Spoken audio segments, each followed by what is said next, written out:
നമസ്കാരം. കഴിഞ്ഞ ദിവസം തിരുവനന്തപുരം നെടുമങ്ങാട് 1.5 വയസ്സായ ഒരു കുഞ്ഞിനെ ആ കുഞ്ഞിൻ്റെ അമ്മയുടെ രണ്ടാം ഭർത്താവെന്നോ അല്ലെങ്കിൽ ആൺ സുഹൃത്തോ എന്ന് പറയാവുന്ന ഒരു അഷ്കറങ്ങളുടെ കൂടി അതിക്രൂരമായിട്ട് കൊലപ്പെടുത്തിയ ഒരു സംഭവം റിപ്പോർട്ട് ചെയ്തിരുന്നത് പൊതുസമൂഹം പലരും അറിഞ്ഞിട്ടുണ്ടാവണം. ഞങ്ങൾ കഴിഞ്ഞ ദിവസം തന്നെ ഒരു വീഡിയോ ചെയ്തിരുന്നു. ഇപ്പോൾ അതിൻ്റെ കുറച്ച് അപ്ഡേഷനുകൾ കൂടി ഒന്ന് ആഡ് ചെയ്തുകൊണ്ടാണ് ഇപ്പോൾ ഈ വീഡിയോയിൽ വന്നിരിക്കുന്നത്. അതായത് വെറും 1.5 വയസ്സായ ഒരു കുഞ്ഞാണ്. ആ സ്ത്രീയുടെ ആദ്യത്തെ ഭർത്താവിലുണ്ടായ കുഞ്ഞാണ്. ആ സ്ത്രീ ഗർഭിണിയായിരിക്കുമ്പോൾ ആദ്യത്തെ ഭർത്താവ് മരണപ്പെട്ടു പോയിരുന്നു. അതിനുശേഷം ഈ അഷ്കർ എന്ന് പറയുന്ന വ്യക്തി, ആ വ്യക്തിയെ പറ്റി ഉള്ള ഹിസ്റ്ററി കേട്ട് കഴിഞ്ഞ് കഴിഞ്ഞാൽ ഈ സമൂഹത്തിൽ ഇത്രയും കൊടും ക്രൂരനായിട്ടുള്ള ഒരു ക്രിമിനൽ കൊലയാളി തന്നെ വേറെ ഉണ്ടോ എന്ന് തോന്നിപ്പോകും. അതായത് ആ വ്യക്തിക്ക് വേറെ ഭാര്യയുണ്ട്. ആ വ്യക്തിയുടെ ഭാര്യ എന്ന് പറഞ്ഞു കഴിഞ്ഞാൽ +2 പഠിച്ചുകൊണ്ടിരുന്ന ഒരു പെൺകുട്ടിയാണ്. നല്ല കൊള്ളാവുന്ന നല്ലൊരു കുട്ടി, അലീന എന്ന് പറയുന്ന +2 പഠിച്ചുകൊണ്ടിരുന്ന ഒരു കുട്ടീനെ ഇവൻ്റെ തന്നെ ഒരു സിംഗടിയാവറ്റി ആയിട്ടുള്ള ഒരു സ്ത്രീനെ കൊണ്ട് വല വീശി പിടിപ്പിച്ച് ഒരു പരിധി വരെ ലൈനിലാക്കി ആ പെൺകുട്ടിയെ ഒരു ബലമായിട്ട് വേണമെങ്കിൽ വിവാഹം കഴിച്ചു എന്ന് പറയാം.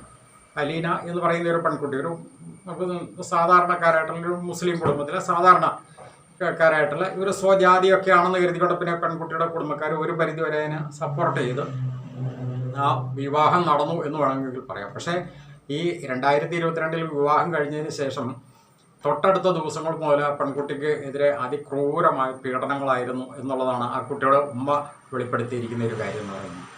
എന്താണെങ്കിലും ശരി, ആ ഉമ്മ ഏത് രീതിയിൽ പറഞ്ഞു കഴിഞ്ഞാലും ആ കുട്ടീനെ അതിക്രൂരമായിട്ട് ആക്രമിച്ച് 13 മാസക്കാലം കോമയിൽ ആയിരുന്നു എന്ന് പറഞ്ഞു കഴിഞ്ഞാൽ തന്നെ അതിൻ്റെ ആ ഒരു ഭീകരാവസ്ഥ സാമാന്യ ജനത്തിനും ബോധ്യപ്പെടുന്നുള്ളൂ. അതിനുശേഷം 2 മാസം വെന്റിലേറ്ററിലായിരുന്നു. ഇപ്പോഴാണ് ഒരല്പമെങ്കിലും ബോധമെങ്കിലും ഉണ്ടായിട്ടുള്ളത്. എന്നാലും ആ കുട്ടിക്ക് എണീറ്റ് നിൽക്കാൻ ഇതിനൊന്നും സാധിക്കില്ല.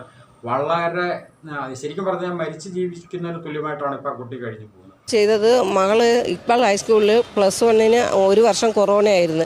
2ാം വർഷം 6 മാസം ക്ലാസ് ഉണ്ടായിരുന്നു. ആ സമയത്ത് പിന്നെ ഇവളെ കൂട്ടുകാരിയെന്നും പറഞ്ഞ് ഒരു പെണ്ണാണ് ഈ ചതിയിൽപ്പെടുത്തിയത്. ആമിന എന്നാണ് അവളെ പേര്. അപ്പം ബസ്സിൽ എൻ്റെ മോളും ബസ്സിൽ കയറും, ആ കുട്ടിയും ബസ്സിൽ കയറും. അങ്ങനെ ബസ്സിൽ കയറി കണ്ട് പരിചയപ്പെട്ടിട്ട് ഇവൾ സംബന്ധം ആലോചിച്ച് വന്ന് ഇവന് ഈ അഷ്കർ എന്ന് പറയുന്നവന്.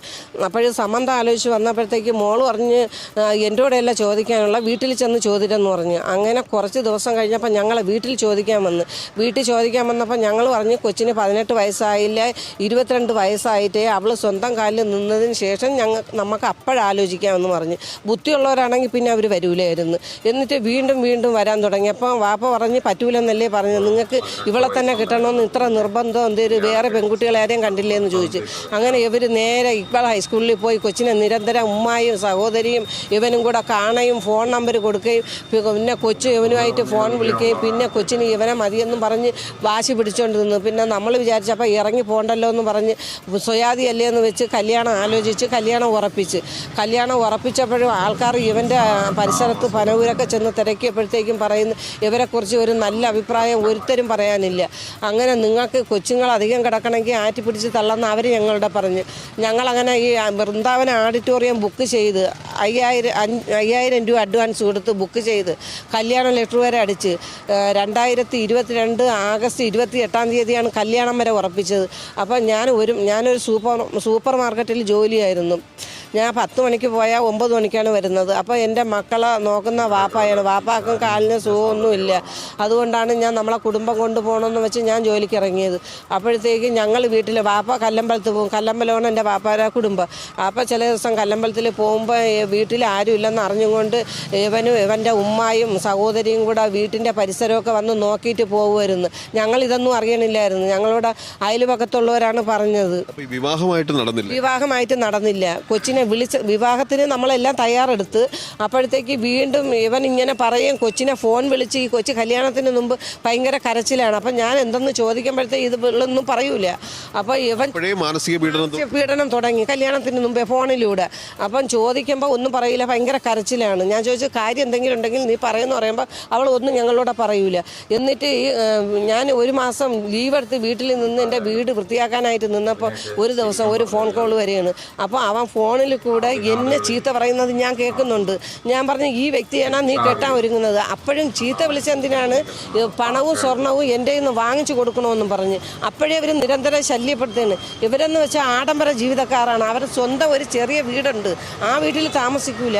എൻ്റെ മോളെ വിളിച്ചിറക്കിക്കൊണ്ട് പോയിട്ട് വാടകയ്ക്ക് വീടെടുത്താണ് താമസിപ്പിച്ച, ഒറ്റയ്ക്ക് പരിസരമായിട്ട് സഹകരിക്കാൻ സമ്മതിക്കൂല. മോളെ എന്തൊക്കെയാണ് ചെയ്തത്? മോളെ തല ഭിത്തിയിൽ വെച്ച് ഇടിക്കും, ബാക്ക് സൈഡ് നമ്മളെ സെറിബെല്ലത്തിൻ്റെ ഭാഗത്താണ് ഇടിയെന്ന് പറഞ്ഞാൽ ക്ലോസറ്റിൽ വെച്ചാണ് ഇടിക്കണം. ഇടിച്ച് ബോധം കെട്ട് പല ദിവസവും കിടന്നിട്ടുണ്ടെന്ന്. എന്നിട്ട് തള്ളയും സഹോദരിയും ഇവനും കൂടെ എൻ്റെ കൊച്ചിനെ വീട്ടിൽ എന്നെ കൊണ്ടാക്കെന്നും പറഞ്ഞ് കതവ് തുറന്ന് ഇറങ്ങാൻ പോയപ്പോഴത്തേക്ക് 3 പേരും കൂടെ വലിച്ചിഴച്ച് ബാത്റൂമിൽ കൊണ്ടിട്ട് വീണ്ടും ഇവൻ വയറ്റിൽ ചവിട്ടുകയും ഇടിക്കുകയും ചെവിട്ടത്ത് ഇടിക്കുകയും അടിക്കുകയും ഒക്കെ ചെയ്തു. എന്ന് വെച്ചാൽ പറയാൻ പറ്റാത്ത തരത്തിലുള്ള ക്രൂരതയാണ്.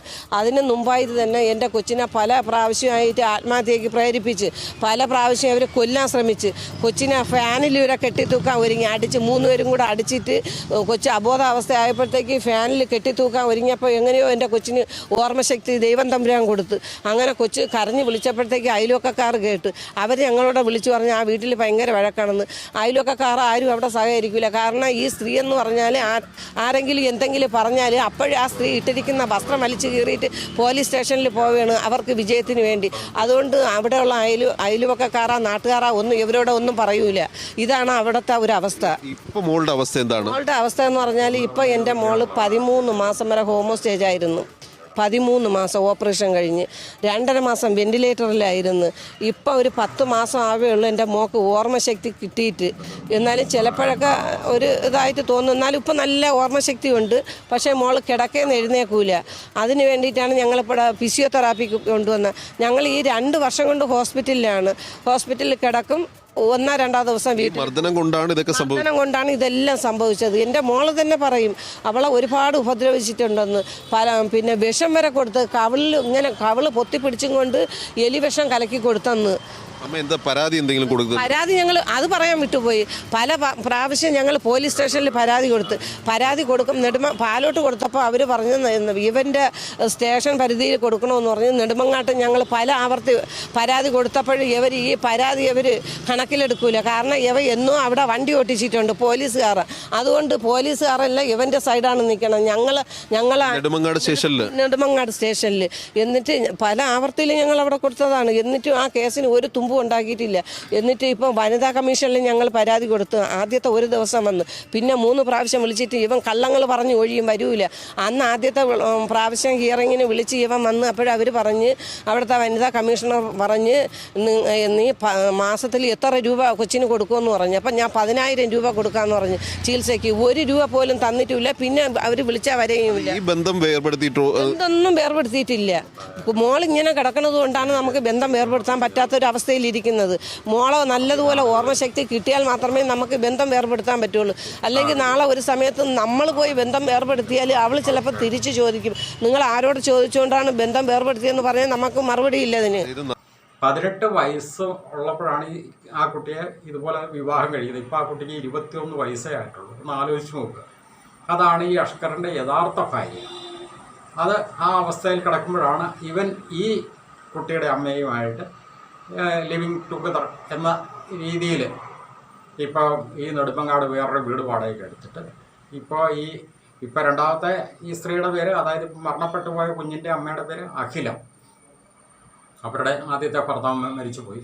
അതിനുശേഷം ഏതായാലും ഇവരുമായിട്ട് കൂടി ഇവർ താമസിക്കുന്നതിനിടയ്ക്കാണ് ഈ 1.5 വയസ്സായ കുഞ്ഞിനെ അതിക്രൂരമായ രീതിയിൽ മർദ്ദിച്ച് കൊലപ്പെടുത്തിയത്. പോസ്റ്റ്മോർട്ടം റിപ്പോർട്ട് പുറത്തു വരുമ്പോഴാണ് അതിൻ്റെ ഭീകരാവസ്ഥ മനസ്സിലാകുന്നത്. കഴിഞ്ഞ ദിവസം പോലും കൂടെ നമ്മൾ പറഞ്ഞിരുന്നത് അതിൻ്റെ ഉള്ളങ്കാലും മുതൽ നെറുകത്തല വരെ മുറിവും ചതവും സിഗരറ്റ് കുറ്റി വെച്ച് പൊള്ളിച്ച പാടുകളും ഒക്കെ ആയിരുന്നു എന്നുള്ളത്. ഇപ്പോൾ 51 മുറിവുകൾ ആ കുഞ്ഞിൻ്റെ ശരീരത്തിൽ ചതവും മുറിവുകളായിട്ടുണ്ടായിരുന്നു എന്നാണ് പോസ്റ്റ്മോർട്ടം റിപ്പോർട്ട് പ്രകാരം പുറത്തു വന്നിരിക്കുന്നത്. ഒന്ന് ആലോചിച്ച് നോക്കുക. ഈ രണ്ടാനച്ഛൻ എന്ന് പറയപ്പെടുന്ന, അതായത് ഈ കുട്ടിയുടെ അമ്മയുടെ സുഹൃത്ത് ഈ അഷ്കർ എന്ന കൂട്ടും ക്രൂരനായിട്ടുള്ള നികൃഷ്ട ജീവി, അങ്ങനെ നമുക്ക് ആ വ്യക്തിയെ പറയാൻ പറ്റുള്ളൂ. അവൻ ചെയ്തിരിക്കുന്ന ക്രൂര പ്രവൃത്തിയാണ്. അതുപോലെ തന്നെ അവൻ്റെ ഭാര്യേനെ കാരണം നിയമപരമായിട്ട് ഡൈവേഴ്സ് ആയിട്ടില്ല. കാരണം അവർ ഇപ്പോഴും ആ കോമ സിറ്റുവേഷനിലൊന്നും കടന്നു വന്നിട്ടേ ഉള്ളൂ. അവർ പൂർണ്ണ ആരോഗ്യവതി ആവാത്തത് കൊണ്ട് തന്നെ അവർക്ക് ഡൈവേഴ്സ് പോലും ഇപ്പോൾ അനുവദിച്ചു കൊടുക്കാൻ പറ്റാത്തൊരു കണ്ടീഷനിൽ നിയമക്കുരുക്കിൽ പെടുന്നത് കൊണ്ട് അവരങ്ങനെ നിൽക്കുന്ന സാഹചര്യത്തിലാണ് ഇവനിങ്ങനെ ഒരു സ്ത്രീയായിട്ട് ഒന്ന് ഒത്തുകൂടിയത്. ഈ കുഞ്ഞിൻ്റെ അമ്മ ഈ അഖില എന്ന് പറയുന്ന സ്ത്രീയാണെങ്കിൽ ഒരു ഡാൻസുകാരിയൊക്കെ ആണെന്നാണ് പറയപ്പെടുന്നത്. അവർ തമിഴ്നാട്ടിലാണ്ട് ഡാൻസ് പ്രോഗ്രാമിന് പോരുന്ന സന്ദർഭത്തിലാണ് ഇവനിങ്ങനെ മർദ്ദിച്ചിരുന്നതെന്നൊക്കെയാണ് പറയപ്പെടുന്നത്. എന്താണെങ്കിലും ശരി, ഇവർ 2 കൂട്ടരും കൂടിയാണ് കുട്ടീനെ ആക്രമിച്ച് കൊലപ്പെടുത്തിയതെന്നുള്ളതാണ് ഇപ്പോൾ അന്വേഷണ സംഘം കണ്ടെത്തിയിരിക്കുന്നത്. കാരണം ഈ അമ്മ എന്ന് പറയുന്ന സ്ത്രീ ഇതിന് ഒരു പരിധിവരെ ഒത്താശ ചെയ്തു കൊടുത്തിരിക്കുന്നതായിട്ട് പല സംഭവങ്ങളും അവിടെ വെളിപ്പെട്ട് വന്നിട്ടുണ്ട്. അതിനേക്കാളെല്ലാം ഇവർ പൊട്ടി മരിച്ചു എന്ന് അറിഞ്ഞു കഴിഞ്ഞപ്പോൾ തന്നെ ഇവൻ്റെ വീട് വന്ന് ശുചീകരിക്കാനായിട്ട് ഇവൻ്റെ സ്വന്തം ഉമ്മയും ആരോ കുടുംബക്കാർ, ഇവൻ്റെ സ്വന്തം കുടുംബത്തിൽപ്പെട്ടവരൊക്കെ കൂടി വന്ന് ഇവൻ്റെ വാടകയ്ക്ക് താമസിക്കുന്ന വീട് വന്ന് ശുദ്ധീകരിച്ച്, അതായത് അവിടെയുള്ള സാധനങ്ങളൊക്കെ പുറക്കി മാറ്റി എന്തൊക്കെയോ സാധനങ്ങൾ കത്തിച്ച് കളഞ്ഞു, എന്തൊക്കെ തെളിവുകൾ നശിപ്പിക്കുന്നതിൻ്റെ ഭാഗമായിരിക്കണം എന്തായാലും അത്തരം കാര്യങ്ങളൊക്കെ ചെയ്തിരിക്കുന്നത്. അപ്പോൾ ഇവർ മൊത്തത്തിൽ ഇവനും ഇവൻ്റെ കുടുംബക്കാരും ഏകദേശം ഈ പറയുന്ന റിപ്പോർട്ട് പ്രകാരമാണെന്നുണ്ടെങ്കിൽ ഒരു കൂട്ടും ക്രൂര ക്രിമിനൽ കുറ്റവാളി സംഘങ്ങളെ പോലെ പ്രവർത്തിക്കുന്ന ഒരു ഫാമിലിയാണെന്ന് തന്നെ പറയേണ്ടത്. അതാണ് ഇപ്പോൾ സംഭവിച്ചിരിക്കുന്ന ഒരു കാര്യം. നമുക്കറിയാം, ഇപ്പോൾ ഈ അവിഹിതത്തിൻ്റെ പേരിൽ കണ്ടമാനം കുട്ടികൾ ഏറ്റവും കൂടുതൽ ബാധിക്കുന്ന കുട്ടികളെയാണെന്നുള്ളത് നമുക്കറിയാം. അമ്മയാണെങ്കിലും അച്ഛനാണെങ്കിലും ശരി, ഈ അവിഹിത ബന്ധങ്ങളായിട്ട് പോയി കഴിയുമ്പോഴത്തേക്കും ഈ കുട്ടികൾ കിടന്നുകൊണ്ട് അവരുടെ ജീവനും ജീവിതവും നരകയാതന എന്ന് പറഞ്ഞാൽ പറയുന്ന നരകയാതന അല്ല, ശരിക്കും അത് അനുഭവിച്ചു പോകുന്ന കുഞ്ഞുങ്ങൾക്കും അവരോട് ചേർന്ന് നിൽക്കുന്നവർക്കും മാത്രമേ അതിൻ്റെ ആ കാഠിന്യം മനസ്സിലാവുള്ളൂ. ഈ കഴിഞ്ഞ ദിവസം പോലെ നമുക്കറിയാം, ആലപ്പുഴ ജില്ലയിലെ കായംകുളത്ത് ഒരു 19 വയസ്സുള്ളൊരു പെൺകുട്ടി, അവർ എറണാകുളത്ത് ഏതോ ഒരു പ്രൈവറ്റ് സ്ഥാപനത്തിൽ ജോലി ചെയ്യുന്നതാണെന്നാണ് പറയുന്നത്. വയറുവേദനയാണെന്നും പറഞ്ഞുകൊണ്ട് അതിൻ്റെ മാതാപിതാക്കളെ ഹോസ്പിറ്റലിൽ കൊണ്ടുപോയതാണ്. അവർ വയറൊന്നും പരിശോധിക്കാൻ ഡോക്ടർ എത്ര നിർബന്ധിച്ചിട്ട് ആ പെണ്ണ് സമ്മതിക്കില്ല. വയറുവേദനക്കുള്ള മരുന്നൊക്കെ മതി എന്നും പറഞ്ഞുകൊണ്ട് അവിടെ നിർത്തിക്കൊണ്ട് വന്നു. വെളുപ്പാങ്കാലത്തെങ്ങാണ്ട് അവിടെ ഹോസ്പിറ്റലിൽ കടന്ന സമയത്ത് വെളുപ്പാങ്കാലത്ത് ബാത്റൂമിൽ പോയി പ്രസവിച്ചു. അപ്പം തന്നെ അതിൻ്റെ പൊക്കിൾ കൂടി വലിച്ചു പൊട്ടിച്ചിട്ട് ആ കുഞ്ഞിനെ വെന്റിലേറ്ററിലൂടെ ജനലിലേക്കൂടെ പുറത്തേക്ക് വലിച്ചെറിഞ്ഞെന്നാണ് പറയുന്നത്. ഒന്ന് ആലോചിച്ച് നോക്കുക. എന്നാൽ അത് പിന്നെ അവിടുത്തെ ഹോസ്പിറ്റലിൻ്റെ സെക്യൂരിറ്റിക്കാരോ കാവൽക്കാരോ ആരോ കണ്ട് കൊച്ചിൻ്റെ കരച്ചിൽ കേട്ട് അപ്പോൾ തന്നെ രക്ഷപ്പെടുത്തി. ഏതായാലും ആ കൊച്ച് നല്ല ആരോഗ്യമുള്ള ഒരു കൊച്ചായിട്ടിരിക്കുന്നു. പക്ഷേ ഇപ്പോഴും ആ കുഞ്ഞിൻ്റെ അമ്മ, അതായത് ഈ 19 വയസ്സുകാരി പറയുന്നത് എനിക്ക് ആ കുഞ്ഞിനെ വേണ്ട, അതിന് മുല കൂട്ടാൻ പോലും തയ്യാറല്ല. എന്തായാലും കേസും കാര്യങ്ങളൊക്കെ ഉണ്ട്. ഇനിയിപ്പോൾ ഹോസ്പിറ്റലിൽ നിന്ന് ഡിസ്ചാർജ് ആയി കഴിയുമ്പോൾ കേസും കാര്യങ്ങളൊക്കെ ആയിട്ട് മുന്നോട്ട് പോകും. പക്ഷേ നമ്മളിവിടെ കാണേണ്ടത് എങ്ങനെ ഇത്ര നികൃഷ്ടമായൊരു മനസ്സിന് ഉടമയാകുന്നു. ഇവർക്കൊക്കെ വേണ്ടെങ്കിൽ അതിനെല്ലാം എന്തെല്ലാം സംവിധാനങ്ങളുണ്ടായിരുന്നു. ഇപ്പം ഈ നെടുമങ്ങാട്ടെ കുഞ്ഞിനെ പോലും കൂടെ 1.5 വയസ്സായ കുഞ്ഞാണ് മരണപ്പെട്ടു പോയ ആദ്യം പറഞ്ഞ സംഭവം. അതിനകത്ത് ആ കുഞ്ഞിൻ്റെ അമ്മയുടെ കുടുംബക്കാരും അതുപോലെ തന്നെ ആ കുഞ്ഞിൻ്റെ യഥാർത്ഥ അച്ഛൻ, അതായത് മരിച്ചുപോയ ആ സ്ത്രീയുടെ ആദ്യ ഭർത്താവ്, അതിൻ്റെ അച്ഛനും അമ്മയും ജീവിച്ചിട്ടുണ്ട്. അവരും ആവുമെന്ന് ചോദിച്ചതാണ് ആ കുഞ്ഞിനെ ഞങ്ങൾ കൊണ്ട് വളർത്തിക്കോളാം. കാരണം എന്താണെന്ന് ചോദിച്ചു കഴിഞ്ഞാൽ ഇതിനു മുമ്പ് ആ കുഞ്ഞിൻ്റെ 2 കൈ ഒടിഞ്ഞൊരു സംഭവം ഉണ്ടായിട്ടുണ്ട്. അതിപ്പോൾ കൂട്ടിച്ചേർത്ത് വായിക്കുമ്പോൾ ഇവർ മനഃപൂർവ്വം ഒടിച്ചതാണെന്നുള്ളത് കൃത്യമായിട്ട് അവിടെ ബോധ്യപ്പെടുകയാണ്. അപ്പോൾ ഇത്രയും ക്രൂരമായൊരു പീഡനം വെറും 1.5 വയസ്സായ ഒരു കുഞ്ഞിൽ നടത്തേണ്ട എന്ത് കാര്യമാണ് ഇരിക്കുന്നത്? ആ കുഞ്ഞിനെ ഇവർക്ക് വളർത്താൻ പറ്റില്ലെങ്കിൽ സ്വാഭാവികമായിട്ടും അതിനെ വളർത്താൻ അർഹതപ്പെട്ട ആൾക്കാർ വേറെ ഉള്ളപ്പോൾ അവരെ അങ്ങോട്ട് ഏൽപ്പിച്ചു കൊടുത്താൽ പോരെ. ഇത് കുഞ്ഞിനെ തങ്ങളുടെ അധീനതയിൽ വേണം, തങ്ങൾ കുഞ്ഞിനെ സംരക്ഷിക്കാത്തവരല്ല എന്നുള്ളൊരു നെറേറ്റീവ് പൊതുസമൂഹത്തിൽ സൃഷ്ടിക്കുകയും ചെയ്യണം. എന്നാൽ ഏറ്റവും വൃത്തികെട്ട രീതിയിൽ ശരിക്കും പറഞ്ഞാൽ ഒരു കാമരതി സുഖത്തിന് വേണ്ടി മാത്രമായിട്ട് ജീവിക്കുന്ന ഒരു നികൃഷ്ട ജീവികളായിപ്പോയി ആ കുഞ്ഞിൻ്റെ അമ്മയും ഈ രണ്ടാനച്ഛൻ എന്ന് പറയുന്ന ഈ അഷ്കറും. അവൻ്റെ കാര്യം പിന്നെ പ്രത്യേകിച്ച് പറയേണ്ട കാര്യമില്ല. അപ്പോൾ ഇങ്ങനെ എത്ര സംഭവങ്ങളാണ്. അതുപോലെ തന്നെ ഈ കുറച്ച് നാളുകൾക്ക് മുമ്പാണ് നമ്മുടെ ഈ തൃപ്പൂണിത്തറ ചോറ്റാനിക്കര ഇതുപോലെ തന്നെ ഒരു JCB ഡ്രൈവറും ഒരു സ്ത്രീയുമായിട്ടുള്ള ഒരു അവിഹിത ബന്ധത്തിൻ്റെ പേരിൽ ആ സ്ത്രീയുടെ വെറും LKG പഠിക്കുന്ന ഒരു കുട്ടിയാണെന്ന് കണക്കൂട്ടണം, അതിനെ ഇതുപോലെ തന്നെ ക്രൂരമായിട്ട് കൊലപ്പെടുത്തി മണ്ണിനടിയിലാക്കിയത്. അതുപോലെ തന്നെ കോഴിക്കോട് ഒരു അമ്മ സ്വന്തം കുഞ്ഞിനെ കടലിലേക്ക് വലിച്ചെറിഞ്ഞ് ആദ്യത്തെ ഏറിൽ ആ കുഞ്ഞും മരിച്ചില്ല, കല്ലിലേക്കാണ് വലിച്ചെറിഞ്ഞത്. കുഞ്ഞിനെ രാത്രി കൊണ്ട് വലിച്ചെറിഞ്ഞിട്ട് വീണ്ടും ആ കുഞ്ഞിൻ്റെ കരച്ചിൽ ഉള്ളതുകൊണ്ട് വീണ്ടും ചെന്ന് വീണ്ടും എടുത്ത് വലിച്ചെറിഞ്ഞ് ആ കുഞ്ഞിനെ കൊലപ്പെടുത്തിയത്. ഇപ്പം ജയിലിലാണ്, കാമുവിനോടൊത്ത് ജീവിക്കാൻ വേണ്ടി. ഇങ്ങനെയൊക്കെ ജീവിക്കാനായിട്ട് ഏത് കാമുകന്മാരാണ് സ്വീകരിക്കുന്നത്? ഈ കാമുകനും കാമുകി എന്നൊക്കെ പറഞ്ഞാൽ ഇതൊക്കെ ഒരു കുറച്ച് നിമിഷ നേരത്തെ അല്ലെങ്കിൽ ഒരു വളരെ ഷോർട്ട് ടൈം പീരീഡിലേക്കുള്ള ആ ഒരു രതിസുഖം, കാമസുഖം, അതിനപ്പുറം ഒന്നുമില്ല. എത്രയൊക്കെ ആണെങ്കിലും ഇവരൊക്കെ ഇതിനേക്കാളും അപ്പുറമായിട്ട് ചവിട്ടി തൊഴിച്ച് പള്ളെ കളയും. അത് സ്ത്രീ പുരുഷനെ ആണെങ്കിലും പുരുഷൻ സ്ത്രീയെ ആണെങ്കിലും അങ്ങനെ തന്നെയാണ്. ഇതുപോലെ തന്നെ പല ആണുങ്ങളും ചെയ്യുന്നുണ്ട് ഇഷ്ടം പോലെ, ഇല്ലെന്നല്ല. ഈ ഇപ്പം ഏറ്റവും എടുത്തു പറയേണ്ട ഒരു സംഭവം എന്ന് പറയുന്നത് നമ്മുടെ കോട്ടയം ജില്ലയിലെ കൂത്താട്ടുകുളത്തുള്ള ഒരു, ശരിക്കും പറഞ്ഞു കഴിഞ്ഞാൽ ഒരു ദന്ത ഡോക്ടറാണ്. അയാളുടെ ഭാര്യേനെയും കുട്ടികളെ, അതായത് 3 കുട്ടികൾ, നല്ല കൊള്ളാവുന്ന കുട്ടികൾ, 21 വയസ്സോ മറ്റോ ഉണ്ട്, 22 വയസ്സോ മറ്റോ ഉണ്ട് മൂത്ത പെൺകുട്ടി. അത് ഡിഗ്രിക്ക് പഠിക്കുന്നു. അതുപോലെ തന്നെ രണ്ടാമത്തേത് ആൺകുട്ടിയാണ്. ആ കുട്ടിക്ക് 19 വയസ്സ്, 18 വയസ്സ് കഴിഞ്ഞ് 19 വയസ്സ്, ഇളയ കുട്ടിക്ക് 14 വയസ്സ്.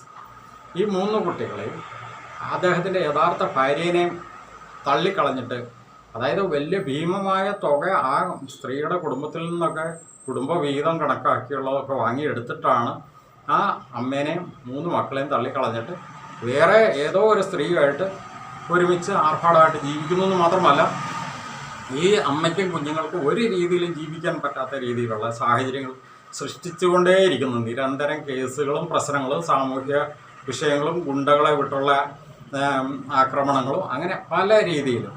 അവരെ ഈ അടുത്തിടെ ആത്മഹത്യയുടെ വക്കിൽ വരെ എത്തിയതായിരുന്നു.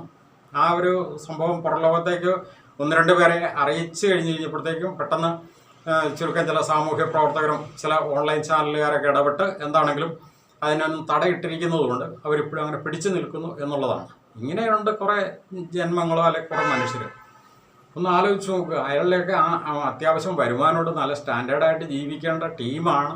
അങ്ങനെയുള്ള ആളാണ് ഏറ്റവും നല്ലൊരു കുടുംബം തകർത്തിട്ട്, അയാളുടെ സ്വന്തം ജീനിൽപ്പെട്ട കുട്ടികളാണ്, എത്ര നല്ല മിടുക്കരായിട്ടുള്ള കുട്ടികളാണെന്നറിയുക. ആ കുട്ടികളെയൊക്കെ ഈ രീതിയിലേക്ക് തെരുവിലേക്ക് ആക്കുക എന്നുള്ളതിനേക്കാൾ ഉപരി ഏതെങ്കിലും കയറിലോ അല്ലെ വിഷത്തിലോ അതുമല്ലെങ്കിൽ പാഞ്ഞു വരുന്ന ട്രെയിനിൻ്റെ മുന്നിലേക്ക് തള്ളിവിടുന്നതിന് സമാനമാകുന്ന രീതിയിലുള്ള എല്ലാ രീതിയിലും മാനസികമായിട്ട് അവരെ ക്രൂശിച്ച് ഒതുക്കിയതിന് കളയാന്നുള്ളൊരു നികൃഷ്ടമായ ഒരു അജണ്ട അത് നടപ്പിലാക്കിക്കൊണ്ട് വരികയായിരുന്നു. അവസാനം ആ മൂത്ത കുട്ടികൾ 2 പേരും കൂടെ അതിനകത്ത് തങ്ങളുടെ മനോവിഷമം പൊതുസമൂഹത്തിനോട് 1-2 പേരോട് തുറന്ന് പറഞ്ഞിരുന്ന ഒരു കൊണ്ട് മാത്രമാണ് ശരിക്കും പറഞ്ഞു കഴിഞ്ഞാൽ ഇന്നിപ്പോൾ ആ കുടുംബം ഈ സമൂഹത്തിലുള്ളത്. പക്ഷേ എങ്കിൽ പോലും കൂടെ അവരെ കരകയറിയിട്ടില്ല. കാരണം അവരെ ഇനിയും ഏതെങ്കിലും രീതിയിൽ ഒതുക്കി ഇല്ലാതാക്കാനായിട്ടുള്ള എല്ലാ തന്ത്രങ്ങളും ഈ വ്യക്തി ചെയ്തുകൊണ്ടിരിക്കുകയാണ്. ഒരു ദന്ത ഡോക്ടറാണെന്ന് കണക്ക് കൂട്ടാം. ഈ രീതിയിലാണ് ഇവിടെ സമൂഹത്തിൽ ഓരോ കാര്യങ്ങൾ നടന്നു പോകുന്നത്. അപ്പോൾ ഇതിനകത്ത് നിന്നൊക്കെ നമ്മൾ മനസ്സിലാക്കേണ്ടത് എത്ര നികൃഷ്ടമായിട്ടാണ് ഈ രതിസുഖത്തിന് വേണ്ടിയിട്ട് അല്ലെങ്കിൽ കാമകളിക്ക് വേണ്ടിയിട്ട് മാത്രം. ഇതൊക്കെ നിസ്സാരം. ശരിക്കും പറഞ്ഞാൽ എന്താണ്, ഒരു നാടൻ ഭാഷ പറഞ്ഞ ഒരു ബിരിയാണി കഴിക്കുന്നവരെയോ അല്ലെങ്കിൽ ഒരു അലുവ കഴിക്കുന്നത് പോലെയൊക്കെയുള്ളൊരു ആസ്വാദനം അല്ലെങ്കിൽ ഒരു സുഖം മാത്രമേ ഉള്ളൂ ഇതിന്. അതിനപ്പുറം ഒന്നുമില്ല. പക്ഷേ ഇതിന് വേണ്ടിയിട്ട് മനുഷ്യനിങ്ങനെ അതിക്രൂരന്മാരായി പോകുന്ന ഒരവസ്ഥ അത് വളരെ വളരെ പൈശാചികമാണ് എന്ന് മാത്രം പറഞ്ഞുകൊണ്ട് നിർത്തുന്നു. നന്ദി.